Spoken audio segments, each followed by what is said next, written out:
দিবলৈ আগবাঢ়িছোঁ। আমাৰ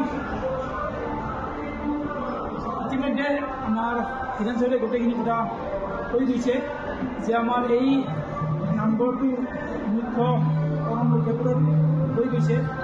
আমি প্ৰথমতে আমাৰ এই পৰিচালনা কমিটিৰ সন্মানীয় সভাপতি ডাঙৰীয়া লোকে নিয়োজনে যেতিয়া মোক ক'লে যে আমাৰ ইয়াতে এখন গেট দিম, গতিকে আমি যদি সক্ষম হয় তেনেহ'লে গেটখন দিলে আমি ভাল পাম।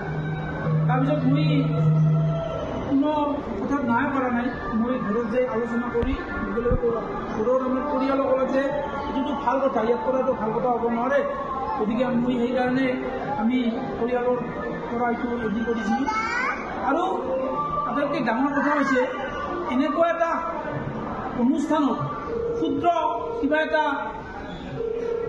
দিব পৰাটো ক্ষুদ্ৰ হ'লেও আমাৰ কাৰণে আমি নিজেই গৌৰৱান্বিত হৈছোঁ। আৰু আমাৰ আজিৰ যিটো অনুষ্ঠান, এই অনুষ্ঠানটো আমাৰ উদ্যোক্তাসকলে উদ্যোগ লৈ যিটো কাম সমাপন কৰিলে তাৰ বাবে আমি পৰিয়ালৰ তৰফৰ পৰা আটাইলৈ ধন্যবাদ জনাইছোঁ। আৰু মোৰ মাতৃ 93 বছৰ বৰ্তমান তেওঁৰ বয়স, তেওঁ আহি আজি আমাৰ এই দ্বাৰখন উন্মোচনৰ কাৰণে মোৰ মাতৃ খাৰদাৱালা মজুমদাৰক আমি আন্তৰিক ধন্যবাদ জনাইছোঁ। গতিকে আমি আশা কৰিম আৰু আমাৰ কণ ছাত্ৰ ছাত্ৰীসকলে যি ফুলৰ প্ৰশিক্ষণ লৈছে, এই প্ৰশিক্ষণৰ আজি তেওঁলোকে এটা প্ৰদৰ্শন কৰাৰ কাৰণে আগবাঢ়িছে।